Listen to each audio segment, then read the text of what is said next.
walew u bɛ senna anw fɛ Mali kɔnɔ yan. Tuma dɔ la minɛcogo ninnu maaw bɛ minɛcogo minnu na a fɔra k'a fɔ minɛli bɛ ka kɛ Mali yɛrɛ a fanga kɔlɔsili ani fanga tangani o cakɛbondaso min bɛ n'a bɛ f'o ma ko sécurité d'État o cakɛbondaso baarakɛlaw n'o service de renseignement ye ko de bɛ ka mɔgɔw minɛ a bɛɛ tile fila bɔ bi jamana maaba dɔw olu minɛna o mɔgɔ minɛlenw na minnu ye kunnafonilaselaw ye o bɛ o la fanga bondasow bɛ o la hali jamana yɛrɛ kuntigiya bondasow bɛ o la Mali kɔnɔ yan kɛrɛnkɛrɛnnen ɲɛna min ye jamana ɲɛmɔgɔ o ka kɔrɔsigi min bɛ n'o ye a ka ko ɲɛnabɔli ye n'a bɛ f'o ma ko secrétaire particulier ani jamana ɲɛmɔgɔ a ka kɔlɛ n'o ye a ka baarakɛ kɔlɛ min n'o b'a bolokɔrɔ olu ka kulu ɲɛmɔgɔ n'o ye chef de cabinet Sékou Traoré ko minɛna tarata tɛmɛnen n'o bɛna décembre kalo tile 12 ma a minɛna jamana yɛrɛ a kɔlɔsili fanga tangani ani fanga kɔlɔsili o cakɛbondaso min bɛ n'a bɛ f'o ma ko sécurité d'État o cakɛlaw n'a bɛ f'olu ma ko service de renseignement nka kabili tɛnɛn tɛmɛnen a dɔgɔyalen tun ye mɔgɔ 5 ye o mɔgɔ 5 ninnu fana tun minɛna o mɔgɔw la min ye Mohamed Yusufu Bacili ye n'a dɔnnen don ni Rasbati ye ale ye dannigelikɛla ye Renouveau FM la min yɛrɛ ye Mohamed Ali Bacili o denkɛ ye Mohamed Ali Bacili min ye ministre kɔrɔ ye o Rasbati ni lakodɔnnen don k'a fɔ a ka kumaw nɔgɔ t'a la a bɛ kuma fɔ ka sɔrɔ musalaka t'a la ka ɲɛsin an ka jamana fanga ɲɛmɔgɔw ma Vital Robert Job ale ye soboliyɔrɔ cakɛbondaso min bɛ Mali kɔnɔ n'o ye PMI Mali ye ko ɲɛmɔgɔba don ani cakɛbondaso dɔ bɛ an fɛ Mali kɔnɔ yan o cakɛbondaso in Mali niyɔrɔ ka bɔ a la kosɛbɛ sabu ni ye cakɛbondaso in nafolo mana kun tila ni y'a tila 4 ye Mali ta ye 3 ye min ye Suha Hebu Kulubali ye cakɛbondaso dɔ bɛ an fɛ ko AGEFO nin fana ye foroba cakɛbondaso ye nafolo minnu bɛ karama faso fɛ ko ka kibaruya minnu bɛ tali kɛ nɛgɛjuru siraw fɛ n'a bɛ f'o ma ko télécommunication o nafolo faso bɛ nafolo minnu bɔ ko baara kɛ ale y'o ɲɛmɔgɔ ye ni maa 3 ninnu bɛɛ lajɛlen minɛna kabili décembre kalo tile 21 tɛmɛnen jamana yɛrɛ a baarakɛ bondaso min sigilen don fanga kɔlɔsili ni fanga tangani na n'o ye sécurité d'État ye o baarakɛlaw a bɛ f'olu ma ko service de renseignement hali n'a y'a sɔrɔ kunnafoni perepere tigɛlen ma di jamana ɲɛmɔgɔw fɛ nka ni kibaruya in siga t'a la sabu a jɔnjɔnyara min yɛrɛ ye Rasbati ye ale ka minɛli o kɔni an ka kunungo donkibaru kɛnɛ kan an ye kibaruya lase aw ma wa laadala ni mɔgɔ bɛ minɛ i bɛ minɛ ni sariya tɛmɛsira minnu ye sariya kɛcogo minnu ye n'o de ye kiiritigɛlaw b'i wele u t'i kan ɲininka ni i ni minɛli ka kan ni olu ma ɲɛna k'a fɔ dalo b'i bolo dalo min ni minɛli ka kan olu bɛ i bila ka sababu mɔgɔw ka bolo kan o ye sariya tɛmɛsira ye nka maa minnu minɛna kɔsa in na kɛra i n'a fɔ suɲɛli ka taa ka mɔgɔ bɛlɛn ka taa cɔmi a ka so ka donni ka taa n'a ye minnu ye sariyatigiw ye olu ta jɔna tuma dɔ la o de la kunnafoni lasebaaw y'a jira k'a fɔ minnu bɛ yen n'olu ye hadamadenya hakɛ minɛbaaw ye sabu ni sariyatigiw bɛ maa minɛ kabili ka ɲininka yɔrɔ sariya bɛ yamaruya di sariyatigi dɔ ka kɛ i sonalidonbaga ye minɛna minɛ cogo min a ma k'o cogo la ten o de la minnu ye hadamadenya hakɛ matarafabaw ye olu ko olu ma se ka maa minɛlen ninnu lasɔrɔ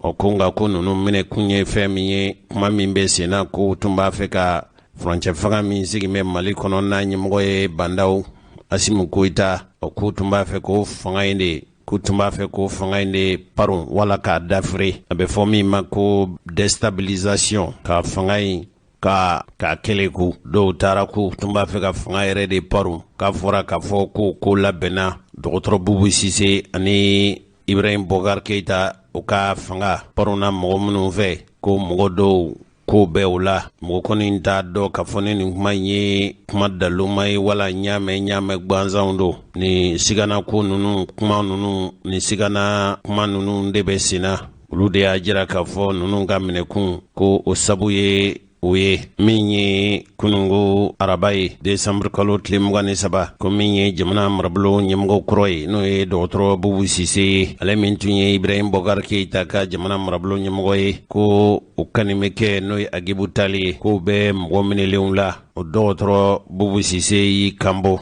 k'a fɔ ko duguduguma kuma minnu wala kuma minnu tɔgɔcɛn kuma minnu bɛ senna k'a fɔ ale sen bɛ fanga in basigi baliya k'a keleku furancɛ fanga in ka kɔlɔlɔ lase u ma ko o duguduguma kuma minnu bɛ senna a yɛrɛ ka fɔcogo la sɛbɛn fɛ ko a bɛ tile damadɔ bɔ bi ko ale tɔgɔ kɛnbɛ k'ale tɔgɔ nɔrɔ kɔ bɔlɔlɔ kunnafoni minnu bɛ yen cɛkɔrɔba ni musokɔrɔbaw tuma caman aw to o fɛn ninnu lajɛ aw to lamɛn telefɔni dɔw bɛ mɔgɔw bolo sisan telefɔni ninnu ni aw ka telew de bɔlen bɛ ɲɔgɔn fɛ nka fitinin nama dɔ ten a tɛ tɛmɛ bolo tɛgɛ fɛrɛ kelen kan o de b'u bolo jaw bɛ kumaw tɛmɛ u ni ɲɔgɔn cɛ u bɛ jaw tɛmɛ u ni ɲɔgɔn cɛ o bɛ kɛ sira min fɛ a bɛ fɔ de ma ko réseaux sociaux ko o kumaw bɛ senna k'a fɔ ale sen bɛ janfa la janfa min kun ye furancɛ fanga in a kelikuli a n'a dafirili la ko a fɔra k'a fɔ siganama dɔw minɛna o kɛba siga kɛnbɛ maa minnu ma k'a fɔ olu ye kɛbaga ye k'olu dɔw minɛna jamana fanga kɔlɔsili cakɛbondaso n'o ye service d'état mɔgɔw ye a ko a bɛ nɔgɔ bɔ a la pewu ka jamanadenw Mali kɔnɔ ani diɲɛ fan wɛrɛ maaw la tuguta k'u kɛ seere ye k'a fɔ nin mankutu tiɲɛ nin tɔgɔ tiɲɛ ani nin jugu nkalon min t'an bɛ k'ale sɛgɛrɛ ale yɛrɛ bada kuda ye ale fɛlɛ n'a ka kuntilenna n'a ka laɲini ye min ye politiki siratigɛ la ale yɛrɛ lahalaya min bɛ ale la taabolo ni taasira min bɛ ale la o tɛ ale yamaruya ka ni kosugu kɛ o tuma a kɛra a sen t'a la bi a sen t'a la sini bolo ɲɛ ani bolo jugu ale sen tɛ nin ko in na min n'a kuma bɛ k'a fɔ ale nɔdon ko tɛ tiɲɛ ye a ma don a la kununko a tɛna don a la bi a sen tɛ a la fiyewu a mana bɔ sira o sira fɛ k'a fɔ k'a b'a seere ma wala ale y'a kɛbaa ye wa cogo dɔ la wa ko kuma ye nkalon ye k'a fɔ ko ale tɛna fara maa si kan jamana fanga a dafɛrɛlen wala ka janfa ta ka fanga sɛgɛrɛ fanga bɛ se ka keleku cogo min ale faso kɔnɔ ko ale tɛ sɔn o ma a ko tuma a bɛ i kankɔrɔbɔli kɛ k'i dandɛgɛli kɛ k'a fɔ maa o maa bɛ yen n'u bɛ dalu dɔn wala dalu b'u bolo k'a fɔ ko ale ye kuma min fɔ ko ye nkalon ye ko ale bɛ nin janfa la n'o dalu bɛ maa o maa bolo ko ka bɔ n'o dalu ye a ye nin dandɛgɛli de kɛ a ko ale ye jɔda minnu fa faso kɔnɔ ani faso b'ale bolo bonyana cogo min baara minnu jɔyɔrɔba min dira ale ma Mali kɔnɔna na jamanadenw fɛ i n'a fɔ jamana marabolo ɲɛmɔgɔya ani ale don kelen da kelen ale ma deli k'a ka faso kanu o ma deli ka nɔgɔ don kelen ale faso ka d'a ye wa a bɛ jamana fanga bato a bɛ Mali bato wa jamana fanga bondaso minnu bɛ yen n'u sigira faso fɛ o bɛ ale bali k'a fɔ ale ka don janfa la ka ɲɛsin a faso Mali ma o tuma ko a bɛ furancɛ fanga mɔɔw ladɔnniya ani jamanadenw ladɔnniya ale kɔnɔjɛyalen don hakɛ min na ka se faso ma ani a yɛrɛ yɛrɛbakun a farisogo fara fɛn fɛn bɛ yen ka jɔ faso ye ale balokun tɛ ale la fana kɛra Mali ka nafa ye kibaruya in fana pereperelatigɛ o dira kunnafoni labɛnni ani kunnafoni fasilasi sɛbɛn min bɛ yen n'a bɛ fɔ ale ma ko n'a bɛ fɔ ale ma ko le républicain daɲɛ 6350 ani 57 décembre kalo tile 24.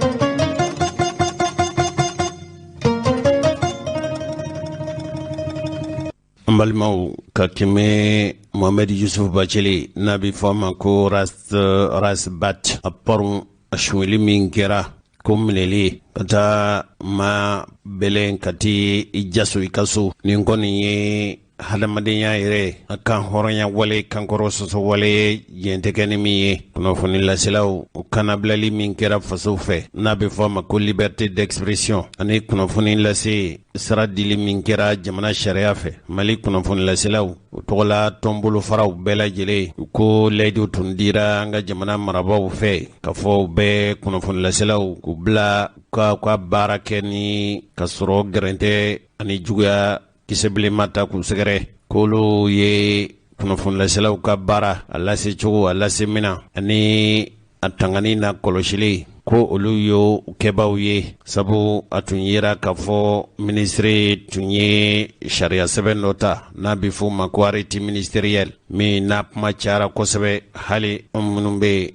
n'anw ye kunnafonilaselaw ye an bɛ kibaruya bɛ lase ni dabali ni fɛɛrɛ minnu ye ani o kono kuma ninnu ko bɛɛ bi kɔlɔsiw fɛ ko ka sabu kɛ ko jamana bɛɛ gɛlɛya jamana yɛrɛ dɔrɔn tɛ duniya bɛɛ gɛlɛya min na bi n'o ye kɛnɛya kɔnɔguwan ka sabu kɛ coronavirus ko ye. Mali marabaw k'u ko olu ye dabali dɔ tigɛ a bɛ fɔ ma ko état d'urgence sanitaire kun ye fɛn min ye ka dabali ni fɛɛrɛw ka kɛmɛ coronavirus kɔlɔlɔ ɲɛsiranɲɛ ale ma wala ale fɛ dabali ni fɛɛrɛ teli minnu bɛ tigɛ faso fɛ k'i labɛn cogo la labɛn cogo min ye faso ka dabali ni fɛɛrɛ tigɛw ye. O fɛɛrɛ tigɛ n'o dabali tigɛ a bɛ fɔ ma ko o mana kɛ fɛɛrɛ ni dabali minnu ye o min bi tigɛ faso fɛ a bɛ fɔ de ma ko état d'urgence. O ko dabali n'o fɛɛrɛw tigɛ o dabali n'o fɛɛrɛ tigɛw la ko hali minnu ye kunnafoni laselaw ye ka kunnafoniw bi lase cogo min tuma dɔ la fo ka taa ɲininkali kɛ a sɔrɔ cogo min wa o baara ninnu bɛ kɛ cogo min olu ni ka don sɛgɛsɛgɛli la hali n'a y'a sɔrɔ jamana marabaw ko k'olu ma fɔ ten. U laban tun y'a jira k'a fɔ ko u bɛna kulu dɔ sigi kulu min ye u ni jamana kunnafonilaselaw bɛna kulu kɛnɛ sigi. Jamana marabaw ni kunnafonilaselaw kuma min tun fɔra ma bɔ ntɛnɛnna ka kari sɔrɔ ni ɲɔgɔnna wale ninnu bɛɛ senna. Kunnafonilaselaw tɔgɔla kulu bɛɛ lajɛlen u ko olu kɔni u jigila tigɛra o haminen do ka sabu kɛ Bach Mineli ye. Ale dun ye kunnafoni ni laselikɛla de ye. A bɛ furuba kɛnɛ kunnafoni lase kɛnɛ min sigi n'a bɛ fɔ a ma ko grand dossier o bɛ kɛ Renouveau TV la. N'a minɛna minɛ waati la minɛ waati min ye surafana to dun waati ye décembre kalo tile 21 tɛmɛnen a ka so. U y'a minɛ ka taa n'a ye yɔrɔ la yɔrɔ min u ma fandɔ maaw fɛ maa minnu ko k'olu ye jamana fanga kɔlɔsilikɛlaw ka cidenw ye. Kibaruya laban min tun sɔrɔla farata tɛmɛnen ko tiɲɛ don ko a minɛlen don k'a bɛ sécurité d'État la. Yala a minɛkun dun ye jumɛn ye a jalagile jumɛn ye cincɔnge ma fɔ o la. A ko maa kɛ cogo o cogo ni minɛli ni minɛ cogo in na maa ka sunya ka taa n'a ye ka sɔrɔ kiiritigɛlaw ma yamaruya di ka fɔ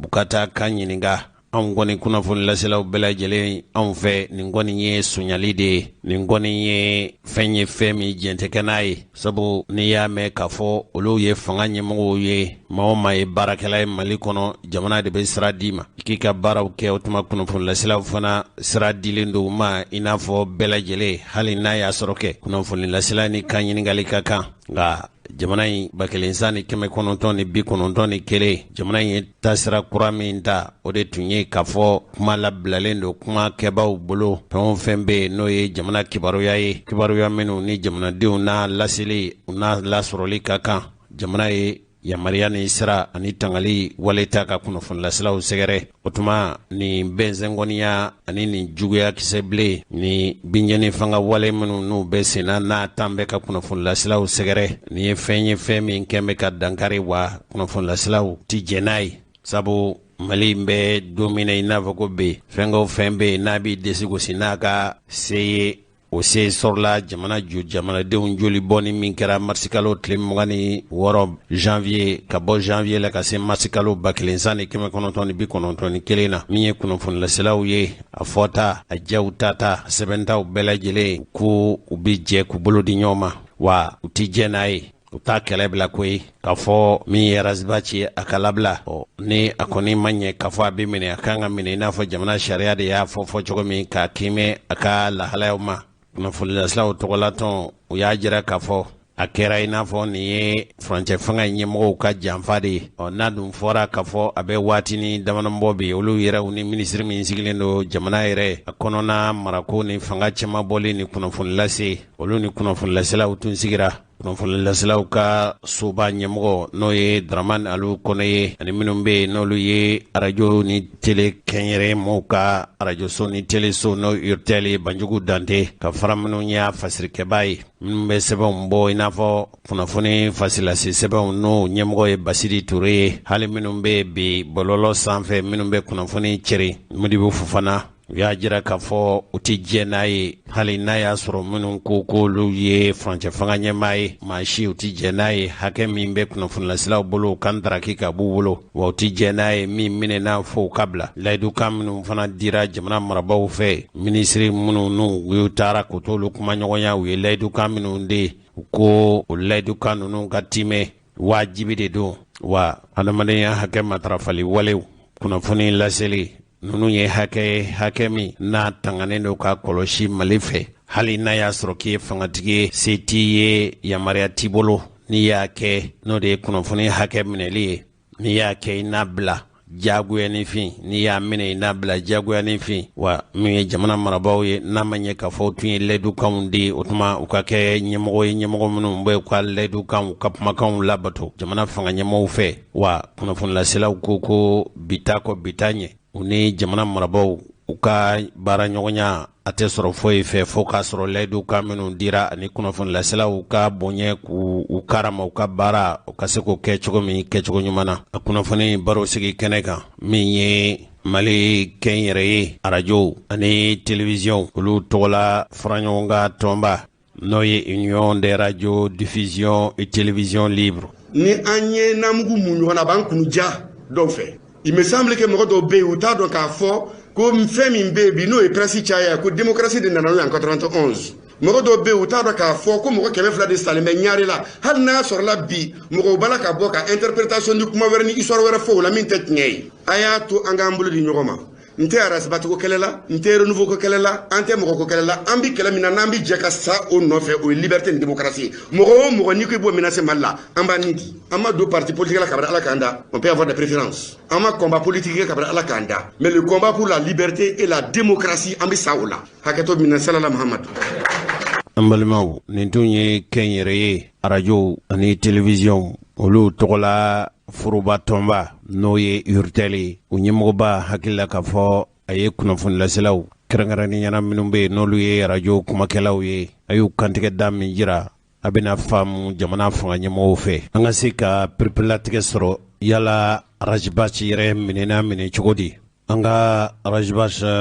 nɔfɛmɔgɔw an ka o lamɛn an bɛna faamuyali sɔrɔ a denkɛ n'a balimakɛ de don Dawuda Keyita Arajibasi ka minɛliko la n'o ye Mohamed Yusufu Bacili Bubakari Yalukuye kunnafoni sɛbɛn dɔ bɛ yen n'a bɛ fɔ a ma ko le pays n y'o ɲɛmɔgɔ ye CDR fana n'a bɛ fɔ collectif pour le développement de la République n ye o bureau national secrétaire administratif ye an y'a mɛn ko Arajibasi ka minɛra vers 20h wagati mun de bɛ se ka kɛ minɛli d'accord i ni ce o ɲininkali la ka porte parole n'o o ye Arajibasi ye lundi don sufɛ 20h moins mɔgɔ fila y'u présenté a ka so o selen a fɛ yen o ye u ka identité décliné ko olu ye sécurité d'état agent ye ko cira ka na a nɔfɛ ka taga n'a ye sɛgɛsɛgɛli kɛlen a fɛ k'a dɔn k'a fɔ ko olu don a tuguriw kɔ ka taga a tagalen kɔfɛ a furumuso ye an wele k'a fɔ an ye k'a fɔ ko ko mɔgɔ fila bɔra yan nɔ k'u bɛ sécurité d'état la u tagara ni Arajibasi kɛlen an yɛrɛ wulila an ye ɲɔgɔn sɔrɔ dugu kɔnɔ CDR mɔgɔw ani sympathisants an ye weleliw daminɛ yɔrɔ bɛɛ la an ka weleli ninnu an ma kibaruya jɔnjɔn sɔrɔ parce que n'a fɔra ko sécurité d'état do a kun ka kan an ka sɛgɛsɛgɛ k'a dɔn réellement sécurité d'état de o kɛlen sisan an wulila an y'an kunda kan an kan fɔlɔ an taara yen nɔ a don an ma se ka don dɛnɛndon sufɛ an ma se ka don yen parce que ko à partir de 22h ni autorisation t'i bolo ce n'est pas possible an bɔra yen nɔ an taara bige la an selen bige la an ni yen ɲɛmɔgɔw kumana an donna an ye ɲɔgɔn faamu olu yɛrɛ ko an ma ko kunnafoni nin yɛrɛ anw de kɛra mɔgɔ fɔlɔ ye k'olu ladɔnniya ko mais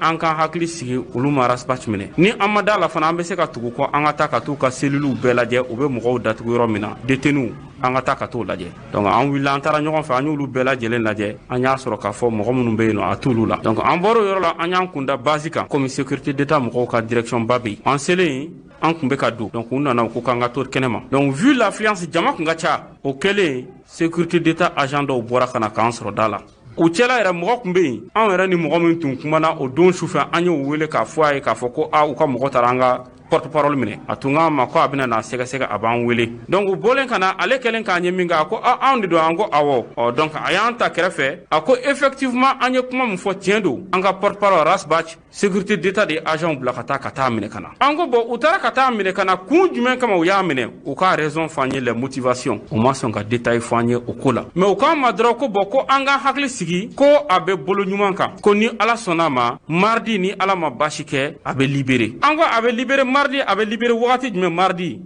u ma heure fɔ an ye o la mais u k'an ma ko bon k'u bɛ assurance kɔni d'an ma ko mardi n'Ala sɔnna ma k'a bɛ libéré o cogoya la an y'a fɔ an ka militant minnu bɛ yen mɔgɔ bɔra ka na pour défendre Rajbach an y'a fɔ bɛɛ ye bɛɛ ka don so an taara an bɔra yen nɔ an taara an kun ye ɲɔgɔn dalajɛ yɔrɔ min ka fɛ an taara yen an ye compte rendu kɛ bɛɛ lajɛlen ye an y'a fɔ mɔgɔw ye u ka taa so donc mɔgɔw taara so o don dugusajɛ n'o kun ye mardi ye o kɛra lundi sufɛ mardi anw ye ɲɔgɔn sɔrɔ an ka QG la yan nɔ à partir de 9h an nana ka na k'an ka réunion kɛ information di bɛɛ lajɛlen ma donc an kɛlen ka information di an bɛna mun kɛ on avait décidé des actions an y'an to de la sisan an bɔra yan nɔ k'an kun ɲɛsin maison de la presse ma vers 11h an selen maison de la presse la 11h an taara sɔrɔ journalistes fana ka conférence kun bɛ yen an donna olu fana y'u ka dusumakasa yira ko nin kɛra cogo min na k'a ma bɛn u ma parce que Rajbach fana c'est un journaliste a bɛ émission chronique kɛ radio so min sanfɛ n'o ye renouveau ye bɛɛ lajɛlen b'a dɔn a ka émission filanan bɛ Ismaël Bamako a b'o kɛ émission reggae a b'o kɛ dimanche sufɛ donc u ko bon ko min ma bɛn olu ma ko olu ni gouvernement bɛ sigi ka fɔ dɔ la barisa gouvernement kun ye gafe dɔ bɔ a ma mɛn kosɛbɛ o sɛbɛn kɔnɔ a jirala k'a fɔ ko état d'urgence bɛ yen ko covid ko bɛ yen covid ko kama ko kunnafoni modèle dɔw bɛ yen nɔ k'a tɛ se ka bɔ n'i y'a bɔ yamaruya bɛ jamana marabagaw bolo bi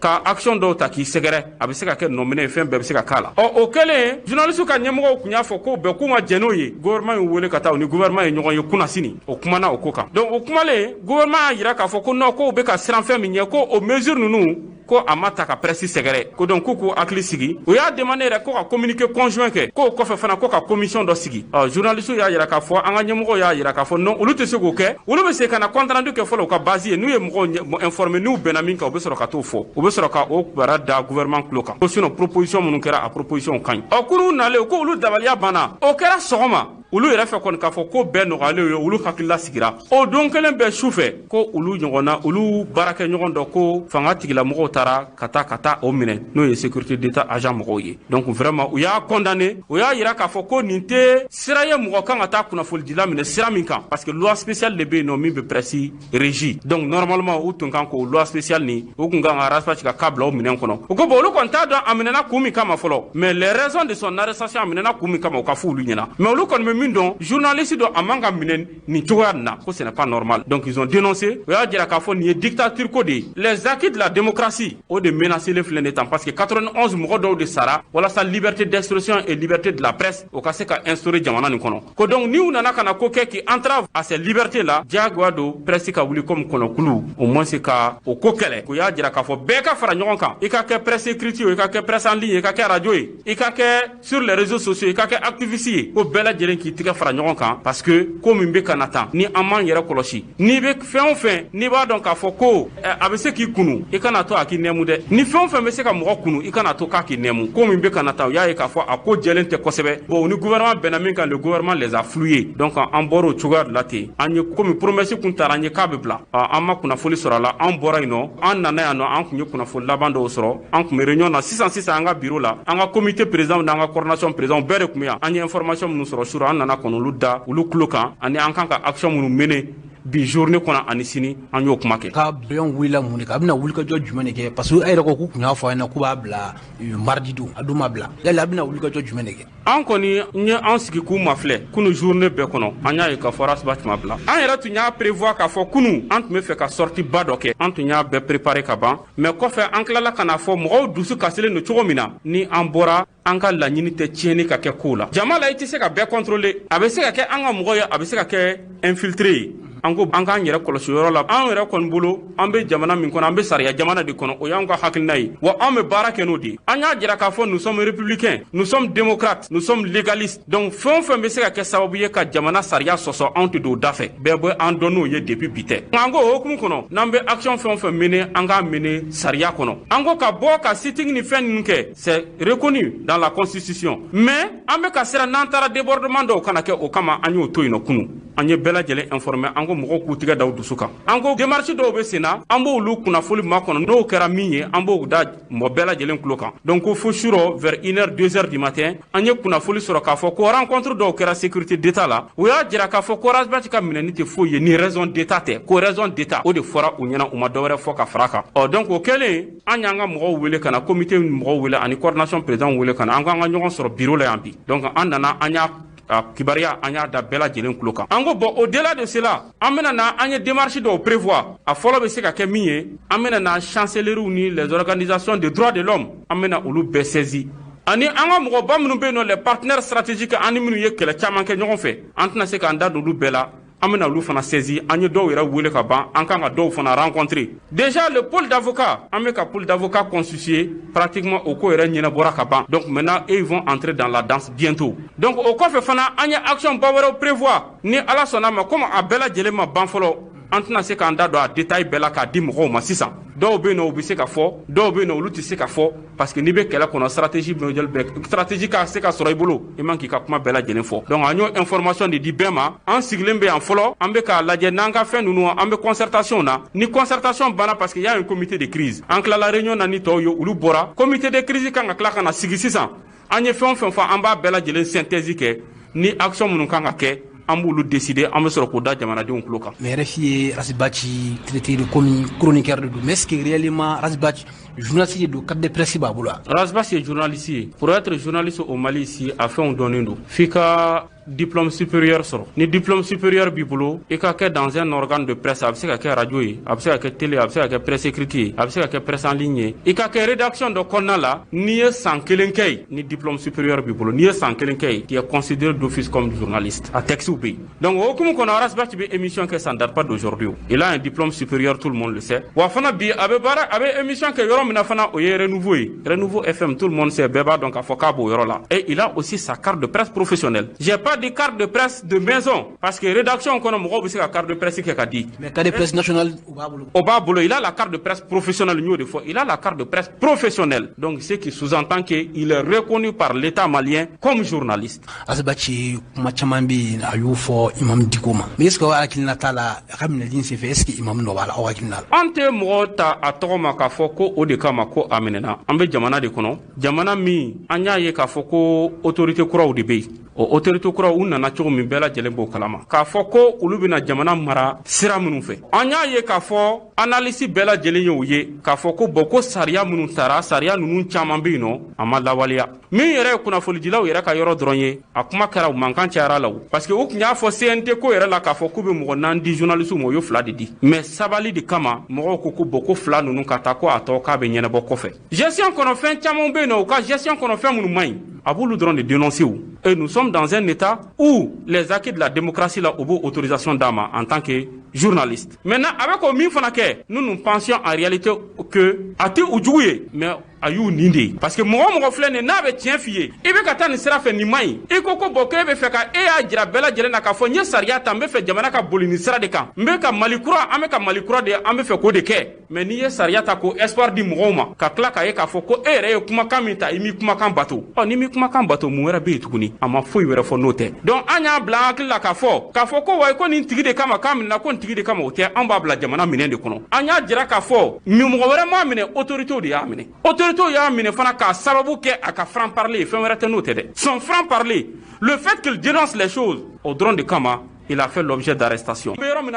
Nous nous dirons en réalité que min kɔni kɛra na ce n'est que de l'arbitraire. Rasibachi ka minɛni ne bɛ ka jamana kɔnɔden ka droit a kɛlen bɛ k'a définir mais n'i taara ka t'o tigi minɛ ten ka tila ka taa fɔ k'a fɔ ko raison d'état ka dan o dɔrɔn ma alors que bɛɛ b'a dɔn k'a fɔ kuma minnu carila ka taa diɲɛ fan bɛɛ jamais de la vie le CDR n'a été dans une disposition de déstabilisation de la République a ma deli ka kɛ kabini CDR kɛra fo bi anw y'a fɔ toujours an bɛ sariya de kɔ a ma deli ka dogo le porte-parole a bɛ kuma yɔrɔ yɔrɔ a b'a fɔ e bɛ taa yɔrɔ yɔrɔ la an b'a fɔ donc ni sira wɛrɛ bɛ o k'o f'an ye n'o sira de kɔni n'u y'o fɔ u y'o jɛ raison pour laquelle on a dit que on reste debout comme un seul homme an tɛ violence kɛ an tɛ foyi kɛ an bɛ to sariya kɔ wa an bɛ kɛlɛ kɛ jusqu'à ce que an ka se ka victoire sɔrɔ nin ko la. Bɛ maliyɛn bɛɛ lajɛlen fo k'a jira mɔgɔw la k'a fɔ ko an bɛ jamana min kɔnɔ bi a bɛ sira ɲakun bɔ barisa ni a fɔra k'a fɔ ko mɔgɔw u ka sin ka wuli ka t'i minɛ ten i sɛ minɛ ko parce que i ye hakilina fɔ jamana maracogo kan a bɛ adamaden lasira ka an bɛɛ lajɛlen dun b'a dɔn k'a fɔ n'i bɛ sariya jamana kɔnɔ i cɛ dans un état démocratique sariya kisɛw de bɛ yen nɔ jamana bɛ marcher jamana bɛ mara sariya kisɛ minnu kan olu filɛ nin ye 91 kɔfɛ an y'a ye k'a fɔ mɔgɔ o mɔgɔ y'a essayer k'a fɔ k'i bɛna ka n'o acquis démocratique menacer an wulila ka jɔ comme un seul homme contre ces gens a caman kɛra yan ka tɛmɛ cas dɔ de filɛ nin ye a bɛ ka répéter aujourd'hui an y'a ye k'a fɔ c'est plus pire encore sous les nouvelles autorités donc an kɔni bɛ min fɔ mɔgɔw ye nin ye Rasibachi ye bi sini sini a bɛ se ka kɛ jɔn ye mɔgɔw kan k'o de bila o hakili la barisa a jirala an na k'a fɔ n'i bɛ kuma min fɔ ni a n'an kunkelenna kelen ye an b'i daminɛ an b'i datugu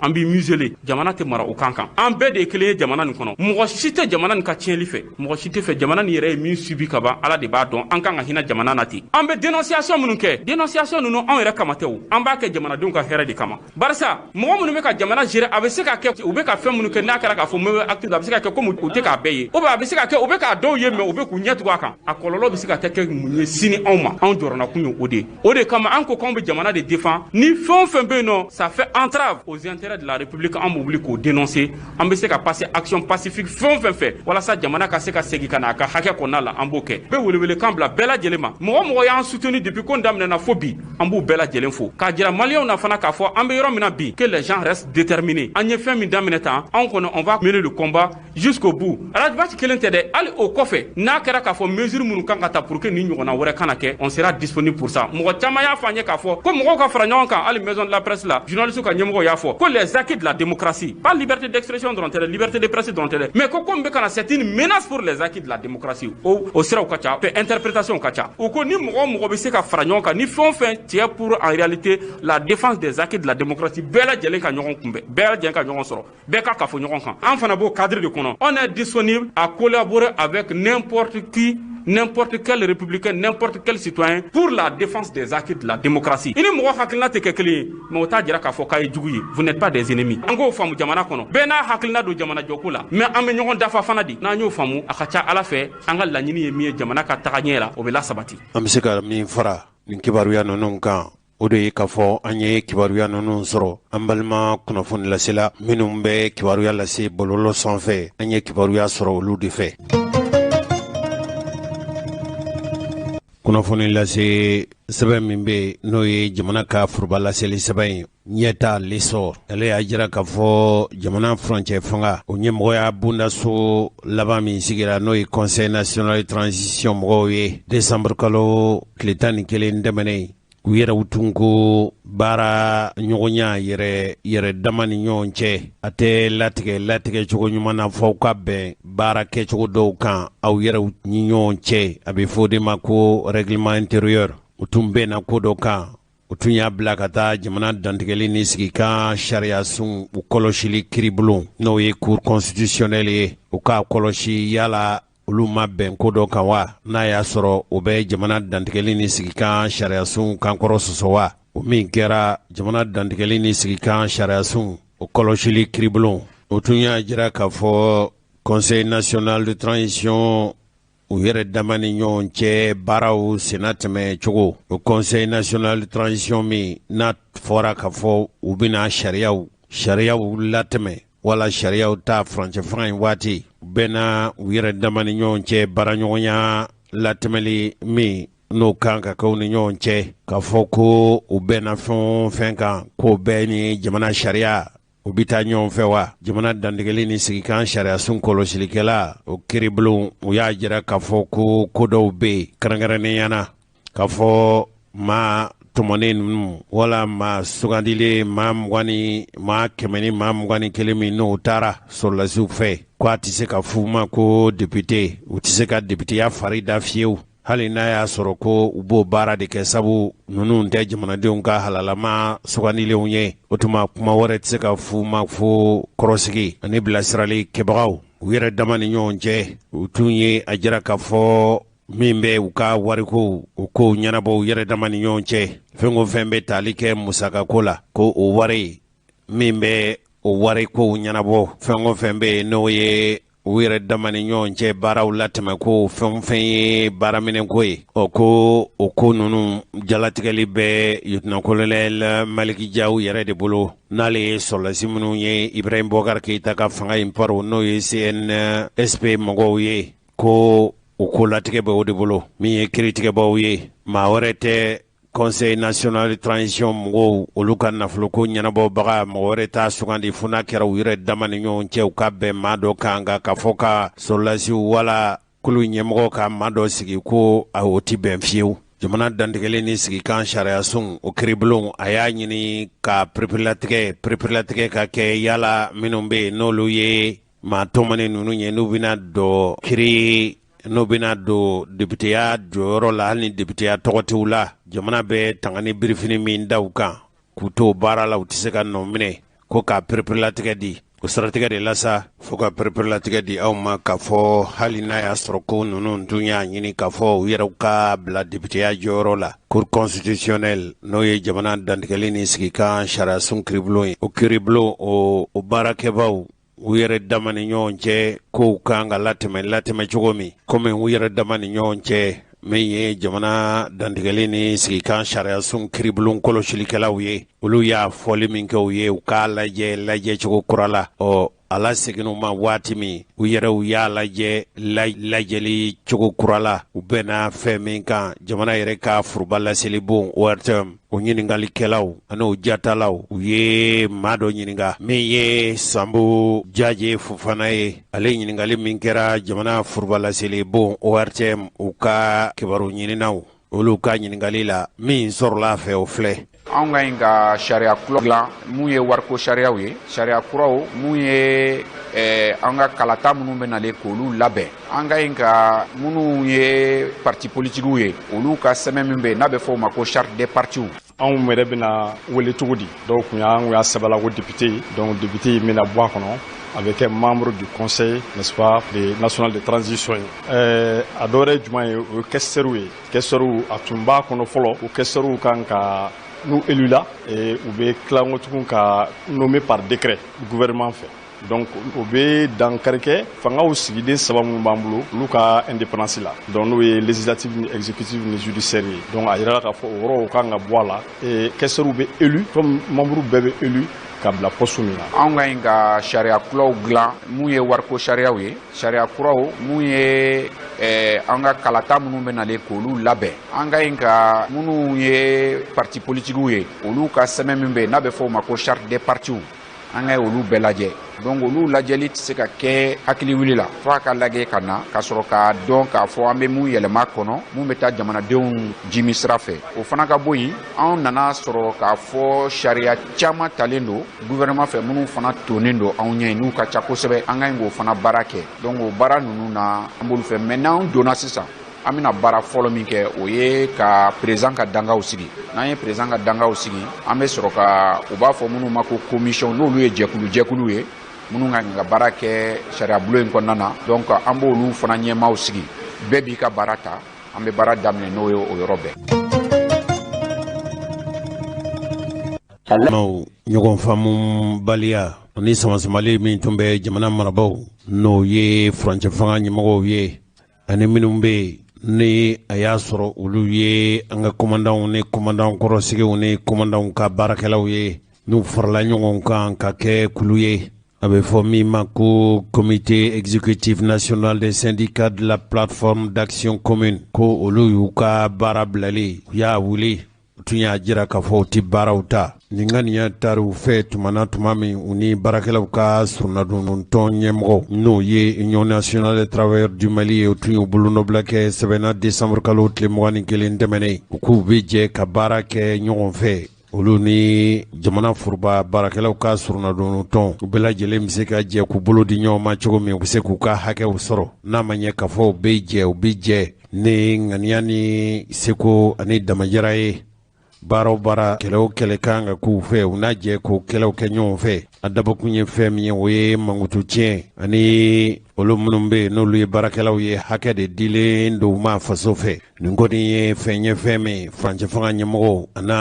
a bɛ se ka kɛ nin na diyaw ye kosɛbɛ sabu an b'a fɔ minnu ma ko administrateur civil o de ye ka daminɛ kabili commandant ncini kɔrɔsigiw ni baarakɛlaw u y'a jira k'a fɔ olu yɛrɛw u tun ka baara bila sabu ye fɛn min ye hakilila k'a fɔ don kibaru tɛmɛnen ninnu na u tun ye ɲɛfɔli kɛ u ka baara bilakun ye fɛn min ye u tun ye ɲɛfɔli kɛ an ka commandant ni commandant kɔrɔsigiw u ka hakɛ ɲinitɔn ɲɛmɔgɔw ka dantigɛli an k'o lamɛn. Notre présence anw yeli kɛnɛ in kan elle est légitime hein? A ka kan koyi a bɛ bɛn yɛrɛ parce que quand on sait bien que nos camarades n'a dɔnna k'a fɔ anw jɛɲɔgɔnw n'an baaraɲɔgɔnw n'an teriw pris u minɛlen don en otage par des djihadistes sunya papalikɛlaw fɛ depuis belle lunette a bɛ waati jan bɔ bi c'est o ye ko ye prendre ses responsabilités par rapport à ça. C'est fou. On se pose la question, est-ce que ceux-là qui sont aux affaires aujourd'hui ont la notion de l'État?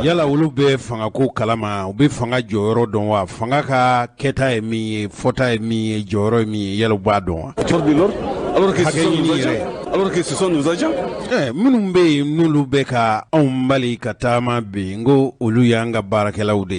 vous dirait? Les représentants de l'État sont laissés à la merci.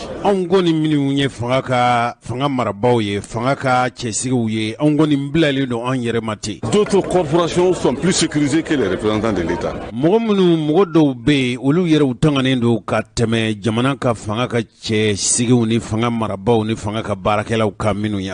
Tu vas trouver un préfet aujourd'hui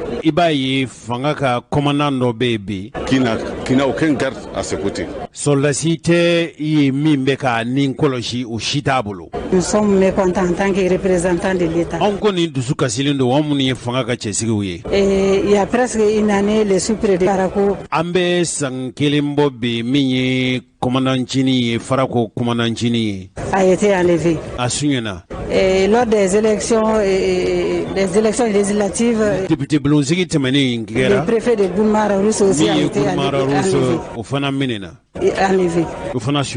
Bon, si se trouve aujourd'hui les plus hautes autorités du pays négocient la libération des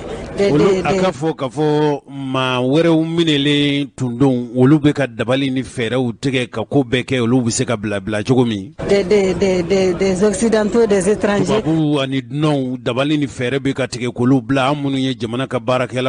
Alors que les représentants de l'État sont entre les mains des ravisseurs. On a parlé.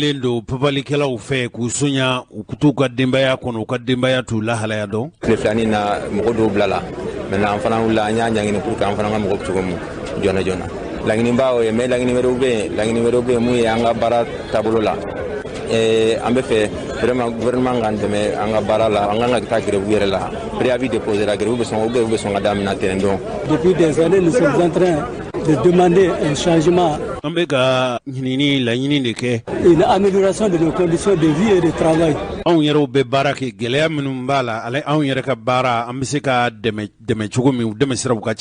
Jusqu'ici, nous n'avons pas eu satisfaction. Bon, ce qui a débordé le vase, c'est la situation de la libération des otages qu'on a.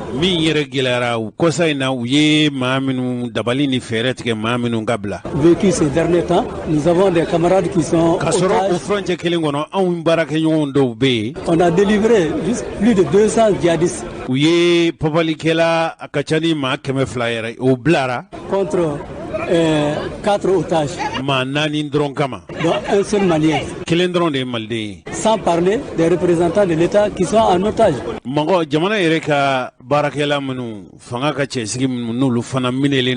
Vraiment, c'est ce qui a débordé le vase. Et nous sommes venus pour manifester notre mécontentement. On demande la libération inconditionnelle de nos camarades.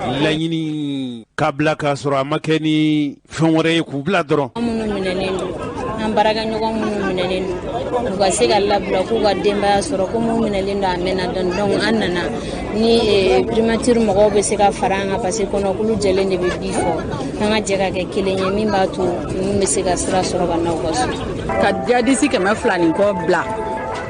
maliyɛn ɲɛnama si ma bila ni Sumayila yɛrɛ kelen tɛ maliyɛn wɛrɛ bila la maliyɛn si ma bila donc u kun ka négocier maliyɛn fana caman kun ka bila n'a ye 200 djihadiste bila a ye 200 maliyɛn bila. O kun ye o la an fana kun b'a dɔn k'an bɛ jamana kɔnɔ min fana hakili bɛ jamanadenw na maliyɛn ma fisa maliyɛn o minnu minɛna o ye représentant de l'État b'a la donc ni an ma ɲa dɔw bɛ bila ka lajɛ minnu fana ye maliyɛnw ye o fana kun ka bila an b'o de nisɔngoya la bi an bi hali n'an bɛ si an ma pressé da ka don o fana ta kuma na o fana ka libéré musow ni denw b'u fana kɔ ni dutigi minɛna da bɛ musow ni denmisɛnninw ye sunɔgɔtiw ye tɔɔrɔ sugu bɛɛ don. An y'a ye k'a fɔ an baarakɛɲɔgɔnw n'o ye représentant de l'État ye ni mɔgɔ caman b'u dɔn commandant na adamado minelen do a bɛ fɔ minnu ma ko djihadistes si je peux me le permettre les soi-disant djihadistes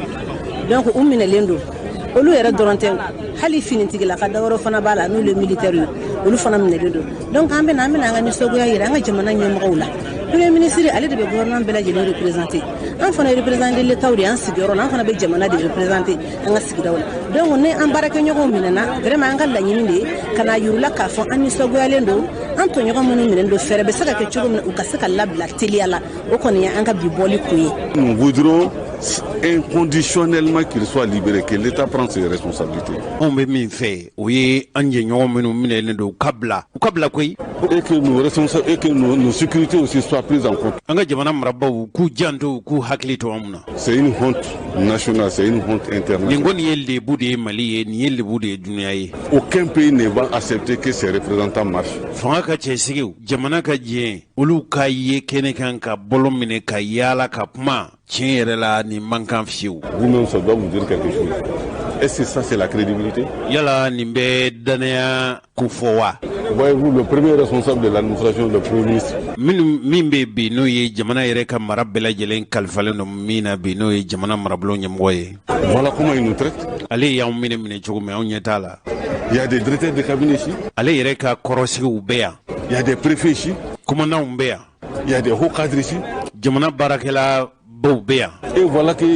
c'est pas, il fait comme si rien n'est là. A kɛra i n'a fɔ foyi tɛ yan. C'est sérieux ça? Nin ye sɛbɛko ye. À vous de commenter. Aw yɛrɛw ka nin ko in lajɛ aw bɛ se ka hakilina di a la cogo. O baarabila kuda ye a tun nana kɛ sababu ye hali jamanadenw san 2000 ani san 21 labɛn minnu tun kan ka kɛ n'u b'a to ɲɛmɔgɔw na sugandi sabu bandaw ani Asimu Koyita ani Moktar Wan ani Furancɛ Fanga in o maa minnu tɔmɔnaw fɛ ni olu bɛna députéya baara kɛ hali ni u tɛna se ka wele ni députéya tɔgɔ ye i n'a fɔ jamana yɛrɛ dantigɛli ni sigikan sariya sun o kɔlɔsili kiribolo ye perepelatigɛ di minnu kɛ ninnu kan ka baara min kɛ o baara in tun kan ka wolo fɛn min na o de tun ye ka maaw sugandi jamanadenw bɛna sugandili kɛ san 1 ani kalo damadama nin kɔfɛ olu bɛna maa minnu sigi o siratigɛ de la sa ninnu ye baara bila ka sabu kɛ u ni jamana yɛrɛ u baarakɛlaw ka surunadon y'u bolonɔbila min kɛ sɛbɛnna u bɛ jɛ ka baaraw kɛ ɲɔgɔn fɛ bɛn kɛra kan ka fɔ u kan ka baara bila kuda in ni min n'u y'a boloda kabini novembre kalo tile 9 tɛmɛnen fo ka se bi ma o siratigɛ de la sa u ye a kanu ka waleya tarata tɛmɛnen n'o bɛna décembre kalo tile 22 ma ka baara bila in wele o baarabila in weleli min kɛra an ka jamana ka foroba laseli bon n'o ye ORTM ye u ka ɲiningalikɛlaw sera minnu tun ye baara bila ka s'u ma k'u ka hakilinataw ɲininka. An ye baaraw daminɛ yan dɔrɔn tɛ dɛ yɔrɔ yɔrɔ gɛrɛw kan ka chantier parce que gɛrɛw yɔrɔ an bɛ se k'a fɔ an yɛrɛ y'a fɔ cogo min yɔrɔ 3 kun don yan ni o ye administrateur civil ye n'o ye anw ye ani an ka baarakɛlaw n'o ye cercle baarakɛlaw ye ani commune baarakɛlaw olu fana kun b'a la depuis kunun a fɔra gɛrɛw banna bɛɛ nana ka na baara kɛ bɛɛ ka taa yan kɔnɔna la ka taa fɔ commune la bɛɛ nana bɛɛ bɛ ka baara kɛ komi an b'a kɛ cogo min na ka kɔrɔ donc gɛlɛya foyi tɛ yen kunun yɛrɛ an ye ci sama an ka ɲɛmɔgɔ ma k'a fɔ baara daminɛna a daminɛ cogo kɔrɔ la donc ça veut dire que baara daminɛna ka ɲɛ gɛlɛya foyi t'a la. Kunun sɔgɔma à partir de 7h30 mɔgɔw bɛɛ nana an j'étais là à 7h la façon tɔn kun ye tɔn naani ye Siltimat Sinakil Centract ani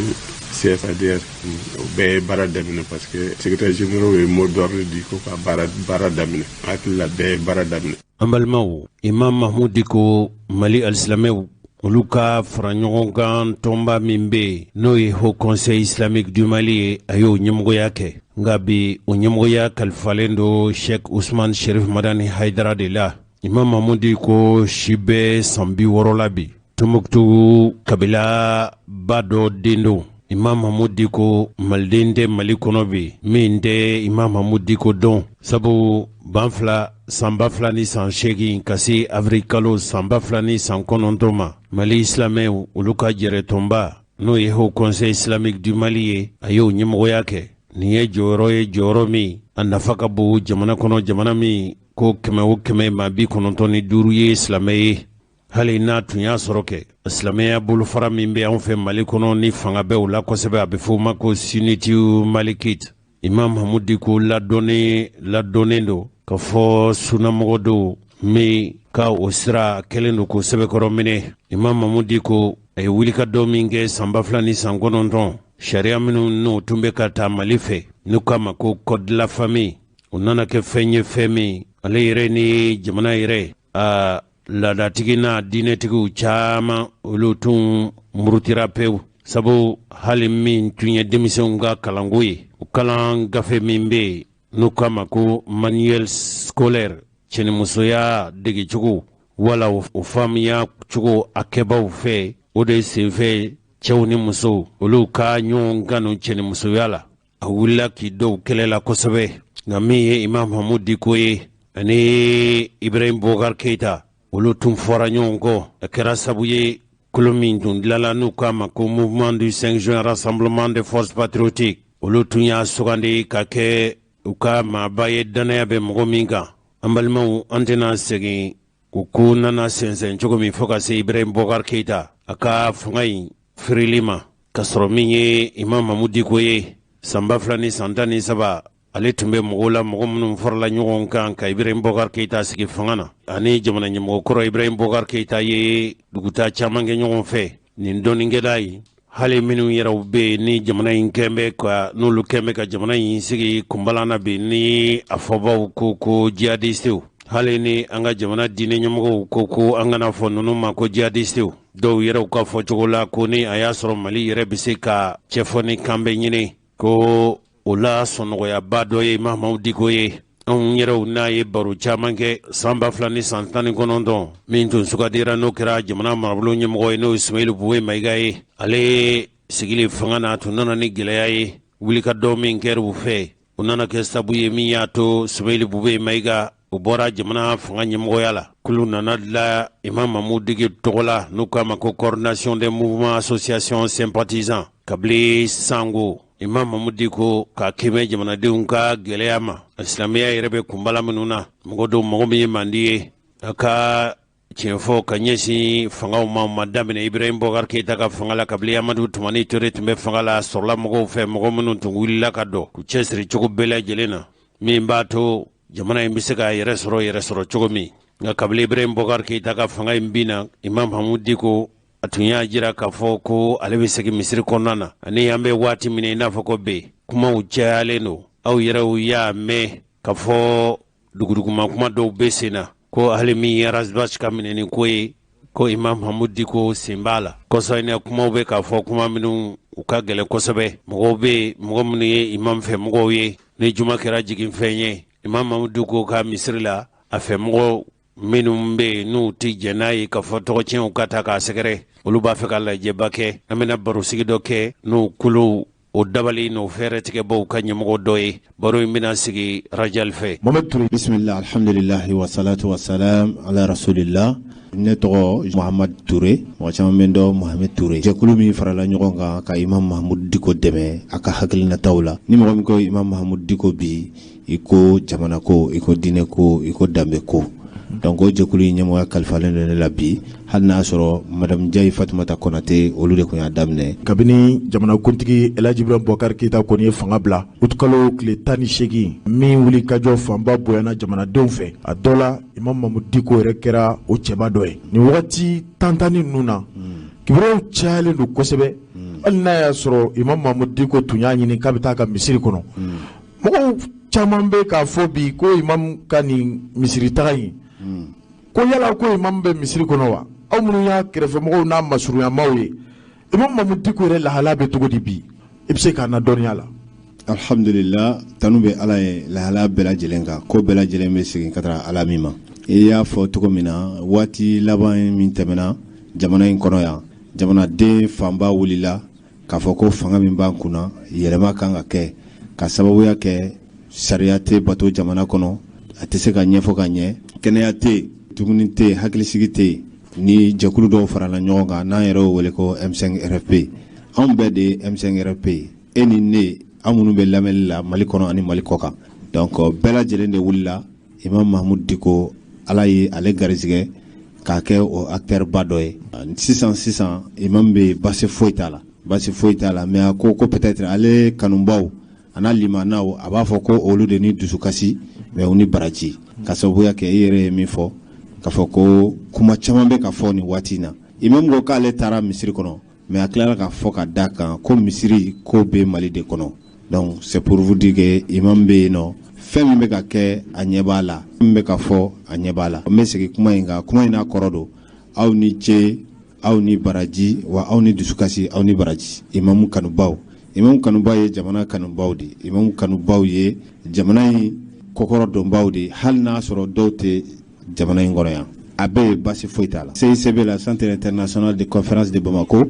jɔnjɔn min taara d'a ma k'a sababuya kɛ a ka wulikajɔ ye fasoko la ani diinɛko la, mais a tilala ka jɔnjɔn in ta k'a fɔ ko maliyɛnw de ta don, notamment M5 RFP. Donc ko ale mana bonya fɛn fɛn sɔrɔ maliyɛnw de sɔnna ka wuli ka jɔ ka tila ka bonya ta ka d'a ka cɛkɔrɔba ma n'o ye Mbuye Ashurafu Shurafa. N bɛ dugawu kɛ Ala k'o mɛn an kɔrɔ. Donc o kɛnɛ kan a ye kuma min fɔ a ko k'ale yɛrɛ bilala mɔgɔ minnu ɲɛ, mɔgɔ minnu wulila ka fara ɲɔgɔn kan n'a fɔra ko farafarali ni ɲɔgɔn sama b'olu ni ɲɔgɔn cɛ ko peut-être ko i b'a sɔrɔ ale de ye faute kɛ k'a b'o yafa ɲini kɛ jama fɛ ka tila k'a fɔ jama ɲɛna k'a kana kɛ mɔgɔw kɔnɔ k'a fɔ ko fɛn tɛ se ka fɔ ale ma ko ka mɔgɔw to yen, c'est-à-dire o fana ye olu fana nin yɔrɔ de, mais anw b'a a faamu k'a fɔ ko a bɛ fɛ ka kuma togo la parce que Mali anw ka jamana ye jamanaba don. N'a fɔra ko jamanaba don jamanadenw dɔw hakili la k'a fɔ ko territoire bonya de don ou bien an ka dugu jukɔrɔ nafolo o de don, ayi o tɛ jamana bonya ye. Donc o kɛnɛ kan an b'o faamuya ye k'a fɔ ko halisa cɛkɔrɔba in a bɛ fɛ ka sira de yira an na, k'a yira an na toujours en tant que l'imam k'a fɔ ko Ala b'a fɔ ko ale Ala faralen don sabalibaw kan, wa ni maa min ma da o la i ka da o la dɛ, k'ale faralen don sabalibaw kan. Mɔgɔ minnu bɛ sabali ale Ala faralen don olu kan. Ala mana fara i kan a bɛ k'i sen, a bɛ k'i ɲɛ, a bɛ k'i bolo ye. Donc don n'a nataw la hakili la mɔgɔw bɛna a effet ye. Donc min fana kɛra Badalabugu Palais de la Culture la denmisɛn minnu tilala kuranɛ kalan na o kɛnɛ kan imam ko ale yafalen don bɛɛ ma, ko an ye kuma min fɔra k'ale y'a mɛn ale y'a faamu ko mais o man kan ale la, ale k'a fɔ ko ne ko kunun kunna sini ale tun bɛ yaala Badalabugu yan nɔ, a bɛ tɛmɛ a bɛ don sotaramaw kɔnɔ, a bɛ fɛn kan, mɔgɔw yɛrɛ tun t'ale yɛrɛ dɔ yɛrɛ. Bi ni Ala y'ale kɛ fɛn ye an bɛ ka min fɔ k'a ka ɲi ale ka sabali de, d'accord o ye imam ye imam de, imam sabali la, mais tɔnden dɔ tun bɛ yen n'o ye Usumani Kuma ye, a ye kuma min fɔ wa o ye jamanaden fanba ka hakilinata ye dɛ, ko waati dɔ sera den ka fa dɔ fa ye, den ka ba dɔ ba ye, awa a k'a dɔn fɛnɛ k'a fɔ ko an ka jamana ye ko dan de b'a la, dan de bɛ ko bɛɛ la, comme imam yɛrɛ bɛ deli k'o fɔ cogo min na, dan de bɛ ko bɛɛ la. A bɛ komi sisan dan bɛ ka sago, wa a bɛ ɲini jamana in den bɛɛ lajɛlen fɛ yalasa an kana kɛ i n'a fɔ kungo kɔnɔ fɛnw ni wulila min bɛ se min na o bɛ taa bi o kan. Maa dɔw de bɛ yen minnu ka baara o ye arasijali, donc an b'a alerter k'a fɔ ko dan bɛ ka sago. A bɛ komi mɔgɔ dɔw kɛlen bɛ k'u ka baara bɛɛ bila. Imam Mamudu Diko kɔni bɛ se ka buruja togo o togo mankutu tiɲɛ walew ka ta ka da la, nkalontigɛ walew, c'est à dire sɔn jugu fɛn o fɛn bɛ yen n'a bɛ se ka maa ba maa la, wulikajɔw de kɛlen bɛ bi maa dɔw fɛ walasa k'o kɛ. Aw ka jateminɛ de bolila o kan wa? Jateminɛ bolila a kan, an ka jateminɛ bolila a kan, minnu bɛ Mali kɔnɔ ani Mali kɔ kan ka jateminɛ bolila a kan, wa a dusukasi waralen don jamanadenw yɔrɔ, jamanaden ɲuman bɛɛ lajɛlen yɔrɔ, a dusukasi waralen don. Dimi kɔfɛ mun bɛ yen, sabali kɔfɛ mun bɛ yen, i b'a dɔn hadamaden de, hadamaden fɛn fɛn bɛ yen Ala ye fɛn dɔ bila i la min b'a to i bɛ se ka juguya kɛ, ka tila ka fɛn dɔ bila i la min b'a to i bɛ se ka ɲuman kɛ. Donc ni mɔgɔ sabalila ka sabali dan tɛ sabalila, cɛkɔrɔba y'o de fɔ, an ka limanaw tɛ kelen ye dɛ, an ka yecogow fana tɛ kelen ye. A bɛ faamu nin waati in na komi i y'a fɔ cogo min, dɔw de kelen bɛ k'u ka baara bɛn dɔrɔn ka taa sigi bɔlɔlɔ sanfɛ ka nkalon tigɛ maliyɛnw ye. A bɛ komi ko in sera a dan na. A sera a dan na, dan bɛ ka sago, dan sagora, a ka ɲi dankun bɛrɛtigiw k'u jɔ dankun bɛrɛ la. Mohamed Touré e club de soutien Imam Mamudu Diko ɲɛmɔgɔba ye. Wulikajɔ dɔw bɛna k'aw fɛ yan ka d'a kan imam kɔni ko a sabalila, aw bɛna ŋaniya dɔw ta wa? Bon an ka nin kuma ninnu kun ye pour que mɔgɔ minnu bɛ yen, n bɔra k'a fɔ n ka kuma la, n'o olu ye a kanu k'u ka baara kɛ ka sariyadenw na ka na sariya ka bato, c'est une façon de les alerter. O ye jo sariya tigilamɔgɔw ye. Voilà, k'a fɔ ko an tɛ kungo kɔnɔ, wa an b'a dɔn fana olu bɛ yen u ka baara ye min ye. Wa kuma minnu bɛ ka fɔ fana siran tɛ. U tulo b'a la, wa siran tɛ. Hali ni maa min tɛ Mali kɔnɔ, i b'a dɔn ko nin waati laban in na Imam Mahamoud Diko ala y'a utilisé k'a bila baara min na nin jamana in kɔnɔ o tɛ kodenni ye su tɛ tile tɛ 4 à 5 mois da tɛ yen sunɔgɔ tɛ yen jamanadenw cɛkɔrɔbaw musokɔrɔbaw banabagatɔw minnu bɛ b'u ka wuli ka bɔ dɔgɔtɔrɔsow la ka na tagama yɔrɔw la walasa yɛlɛma ka se ka kɛ o yɛlɛma kɛlen suma k'o dugumajɛ maa dɔw de ka wuli ka na i sigi kuma bɛɛ ka nkalon tigɛ jamana bɛɛ ye. Aw labɛnnen don aw fana bɛna mun de kɛ? Anw bɛ labɛn na wulikajɔw bɛna kɛ wulikajɔw bɛna kɛ mɔgɔw bɛ ka anw yɛrɛ wele u bɛ kuma façon bɛɛ fɔ an ye dɔw b'a fɔ ni hakili ye dɔw dusu kasilen b'a fɔ dɔw bɛ kuma fɔ k'a fɔ ne bɛ nin kɛ anw tɛna se k'o fɔ yan mais anw bɛ se ka min kɛ o de ye labɛn min bɛ sen na mɔgɔw ka wuli ka fara ɲɔgɔn kan jumadon inshallah ni juma min bɛ nalen misiri mana jigin 14h Badalabugu mosquée Salam an bɛ Malika bɛɛ lajɛlen ɲuman bɛɛ lajɛlen wele an b'a fɔ ko silamɛ dɔrɔn dɛ i bɛ se ka kɛ silamɛ i bɛ se ka kɛ chrétien i bɛ se ka kɛ laté mɔgɔ minnu yɛrɛ tɛ foyi la mais ni dan b'i la ni danbe b'i la an b'i wele i kana Badalabugu misirida la kuma b'an fɛ k'a lase jamana marabaaw ma kuma b'an fɛ k'a lase an fa n'an baw ma kuma b'an fɛ k'a lase an ka alimamiw ma kuma b'an fɛ k'a lase an ka sigida mara kɛbaaw ma donc an bɛ bɛɛ lajɛlen wele wa kuma ninnu kɔnɔ kuma ba fila bɛ yen voilà déclaration ba fila bɛ yen bi izinillah ni ala sɔnna an tɛ fɛ o ka fɔ aw kɔ an bɛ welewelekan min bila an bɛ tila ka welewelekan bila k'a fɔ ko bɛɛ lajɛlen b'a kalama k'a fɔ ko nin waati in na bana min carinen don an ni ɲɔgɔn cɛ a bɛ ɲini an bɛɛ lajɛlen fɛ ni maa bɛna misiri la hali n'a sɔrɔ misiri ma don exigence baaraw kɔnɔna la ka sabuya kɛ an ka jamanadenw minnu bɛ jamana mara la an bɛɛ ye silamɛw de an bɛɛ ye mɔgɔ hakilimaw de silamɛw bɛ yɔrɔ min na saniya de bɛ yen donc a bɛ ɲini bɛɛ fɛ ni maa bɛ na i k'i ka masque don i nun na ka tɛgɛw ko k'u jɛ donc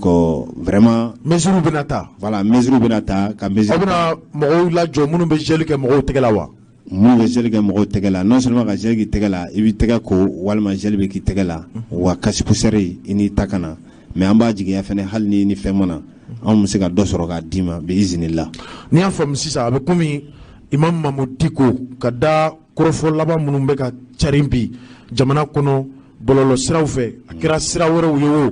ko wele bilalen don maa o maa bɛ yen n'i ye maliden ye ni Imam Mahamoud Diko kanu b'i la ko bɛɛ lajɛlen welelen don juma nata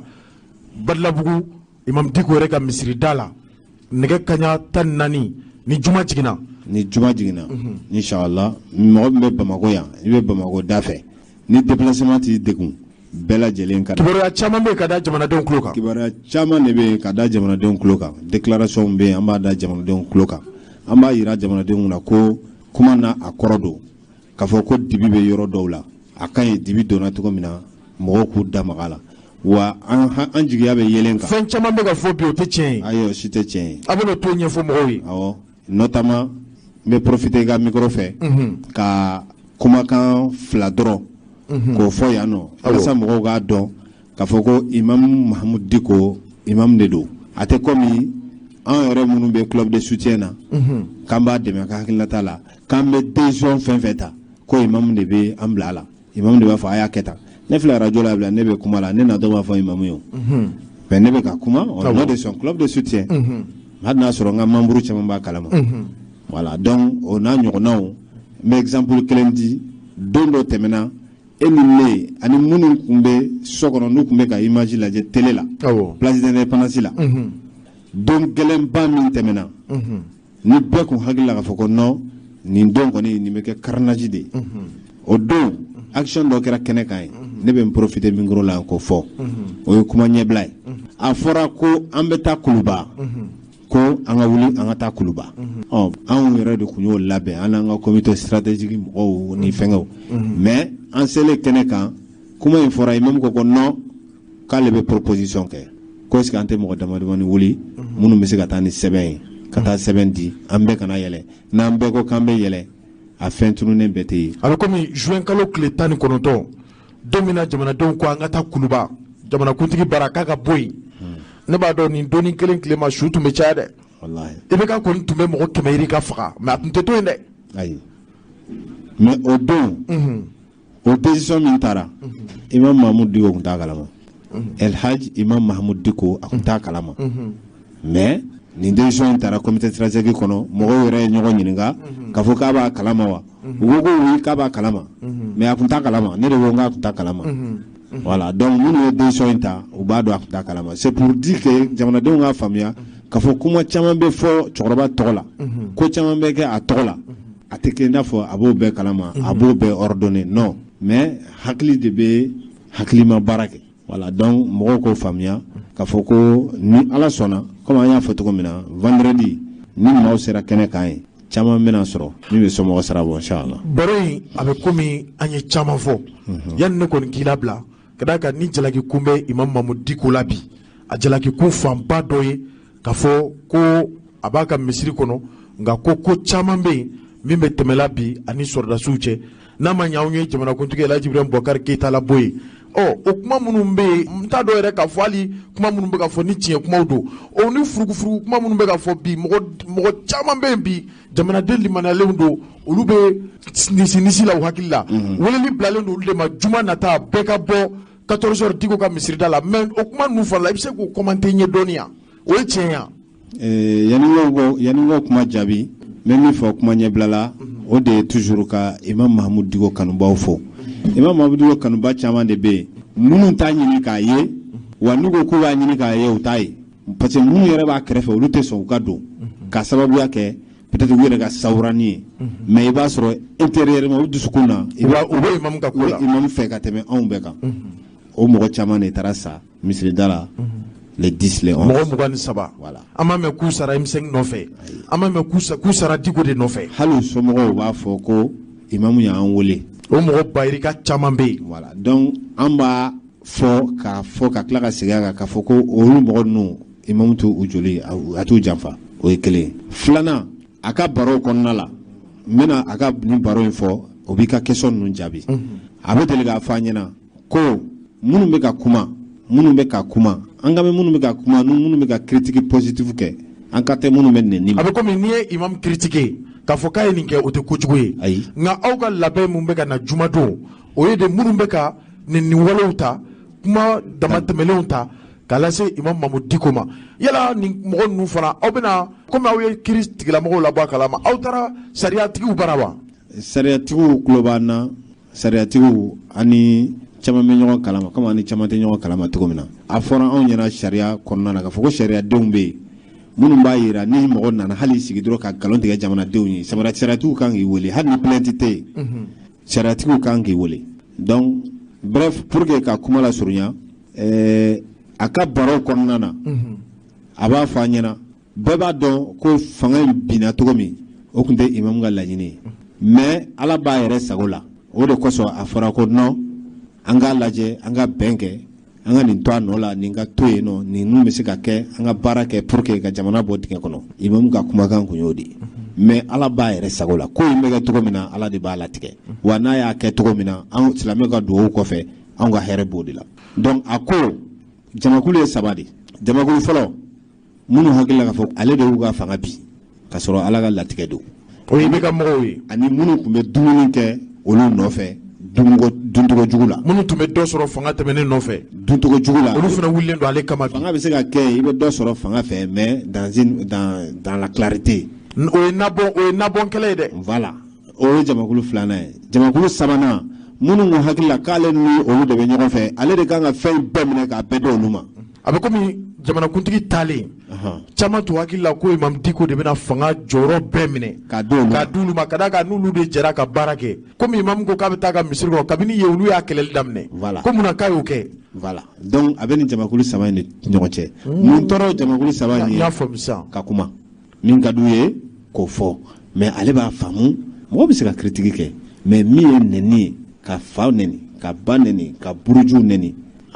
o t'an ka jamana in danbe dɛ. Mohamed Touré kuma sera kuncɛ wagati ma siga kɔni tɛ min na ne dalen don a la jamanadenw bɛ bɔ Diko kanubagaw bɛ bɔ Bamakɔ fan o fan n'i ko 14 heures misiriw seli wagati tɛ kelen a bɛ komi ni juma de jiginna Diko ka misirida la Diko ka misiri bɛ min. Badilabugu n'i ko Badilabugu Diko ka misiri Badilabugu mosquée Salam misiriba fila bɛ Badilabugu n'i ko Diko ka misiri n'i sera yen nɔ i bɛ labilasira. donc bɛɛ ka ɲɔgɔn sɔrɔ Diko ka misirida la 14 heures juma min bɛ bɛn kalo in tile 25 ma.